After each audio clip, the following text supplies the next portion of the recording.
Friends, welcome back to my channel. আমার ছোট্ট রুমা সোনা চ্যানেলে তোমাদের সকলকে স্বাগত জানাই, অনেক অনেক ভালোবাসা।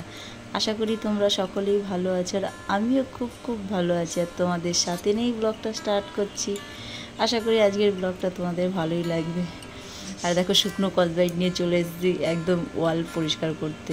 আর সব থেকে ইলেকট্রিকের বোর্ড তো এইগুলো সত্যি কথা জল থেকে দূরে রাখাই ভালো। তো শুকনো কসবাইট নিয়ে তো আগে ইলেকট্রিকের বোর্ডটাকে পরিষ্কার করে নিই। আর আমি এইগুলো মাঝের মধ্যেই করি, যখন হয়তো করা হয় না তখন হয়তো সেটা তো অন্য। আর সব থেকে বড়ো কথা কি, অনেক সময় কি করি, ওয়ালে ধরো জলের কোনো কাজ হলে লিকুইড, তখন ওই উষ্ণ গরম জলের মধ্যে শ্যাম্পুর পাতা একটা হোক দুটো হোক দিয়ে তারপরে কসবাইট দিয়ে হালকা একটু ঘষে নিলে না, যে ধরো ওয়ালটাকে ধরা হয় সবসময়, রাফিজ বলতে ধরো ঘরে বাইরে বেরোনোর সময় হয়তো কোনো কারণে হাত বলো লাগতেই পারে, তখন সেই সব জায়গাগুলো একটু ময়লা হয়।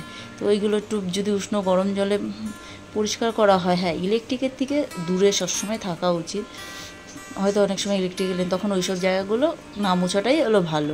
তা আমি এইগুলো কী করি, তখন ওইভাবে পুছি জলের কাজ হলে। আর এখন যেহেতু জলের কোনো কাজ করছি না, শুকনো মোছামুছিগুলো করছি, ইলেকট্রিকের যেহেতু কাজ করছি, তো এইসব বোর্ড বলো, এইসব ইলেকট্রিকের লাইট বলো, এইগুলো সবসময় শুকনো কিছু দিয়ে, ব্রাশ হোক এসব দিয়ে পরিষ্কার করে, তারপরে সুতির কাপড়ের টুকরো এগুলো দিয়ে ভালো মতন মুছলে এগুলো পরিষ্কার হয়ে যায়। আর দেখো ধুলো, এত পরিষ্কার পরিচ্ছন্ন রাখার পরও কীভাবে এত ধুলো হয়ে যায় বোঝাও যায় না। মুছতে গেলে যে ধুলো নাকে মুখে যাচ্ছে, জানি আমার অসুবিধাও হচ্ছে ভীষণ। মাস্ক পরে করলে সব থেকে বেশি সুবিধা, এই ধুলোগুলো তো যায় না, নিঃশ্বাসের পক্ষে সত্যি খুব ক্ষতিকারক।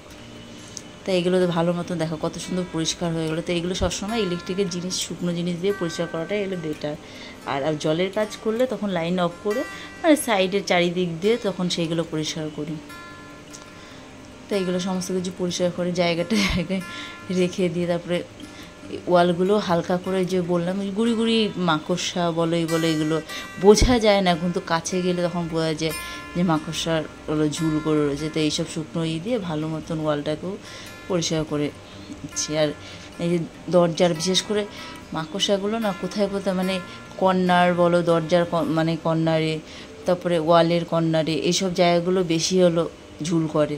তো এইসব জিনিসগুলো বেশি হয়তো ধুলোগুলো জমে হালকা হালকা। তো এইগুলো সব ছোটো ফুল ঝাড়ু দিয়ে ভেবেছিলাম যে একবার করবো, তারপর করলে নিজের মুখে চোখে আগে যাবে। তো আমি না, সব থেকে ভালো কাপড়ের টুকরো দিয়ে মোছামুছিগুলো করি, তাহলে যা নোংরা থাকবে যা থাকবে সব এই যে পরিষ্কার করতে করতে কতবার যে মুখে এসছে, নাকে মুখে।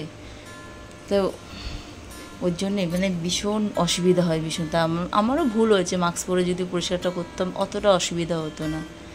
বোঝা যায় না, মুছতে গেলে তখন বোঝা যায় সত্যি ওয়ালের মধ্যে এতটাই ধুলো পড়েছে, হালকা ধুলো যাকে বলে। মুছছি কীরকম ধুলোটা উঠছে, ভীষণ অসুবিধা হচ্ছিলো আমার সেই টাইমে। তো কী করবো, ঘরের পরিষ্কার রাখাটাও আমার দায়িত্ব। কী আমি এগুলো কি পরিষ্কার যখন যেটা এই পাশের হয়তো ওপরেরগুলো, তখন কি করি, হয়তো টুল নিয়ে সেইগুলোকে ফুল ঝাড়ু দিয়ে পরিষ্কার করি। তখন হয়তো মাথায় গামছা হোক বা ওড়না হোক দিয়ে তখন করি, নাহলে তো ওপর থেকে ধুলো পড়লে তখন আরও বেশি আর ওপরে যেহেতু হোয়াইট কালার ওয়ালের এটা, তা ওর জন্যে তো না, তাও যতটা পারি পরিষ্কার করে ফেলি। আর যেগুলো যখন পারি না তখন হয়তো সেইগুলোকে অত সময় লাগে, সেই সময় তো করতে পারি না, অন্য সময় সেই সব জিনিসগুলো আবার পরিষ্কার করি। তো এইসব ওয়াল টল এগুলো সবসময় রাফিজ করা হয় বলে এইসব জিনিসগুলো একটু পরিষ্কার। তার আগে যেহেতু ওই যে পাখি বলো টেডিবিয়ার ছোটো ছোটো জিনিস, কাঠবিড়ালি, খরগোশ, এগুলো র্যাবিট, এসব জিনিসগুলো তো পরিষ্কার করে এগুলো ধুয়ে, তাও কীভাবে ওইগুলো দেখলে বোঝা যায় যে টেডিবিয়ারগুলো, তারপরে ওই যে যেটা র্যাবিটগুলো বললাম, যে ওই ওদের হালকা যে লোমগুলো আছে সুতির, ওর মধ্যে নোংরা জমে যায়, ধুলো। আর তারপরে এখন গরমকাল যেহেতু সবসময় যেহেতু জানলা পাট সকাল থেকে খুলে রেখে দিই একদম পুরো সন্ধ্যা পর্যন্ত, সন্ধ্যার পর একটু হয়তো বিকেলের পর একটু জানলাটা বন্ধ করে, যেহেতু সন্ধ্যার টাইমটা একটু মশার একটু উৎপাত থাকি, তারপরে আবার সন্ধ্যার পর আবার একটু খুলে দিই জানলা পাট। যদি তোমাদের ব্লগটা ভালো লাগে তাহলে লাইক শেয়ার সাবস্ক্রাইব অবশ্যই করো। তোমরা ভালো থেকো, সুস্থ থেকো। Good bye.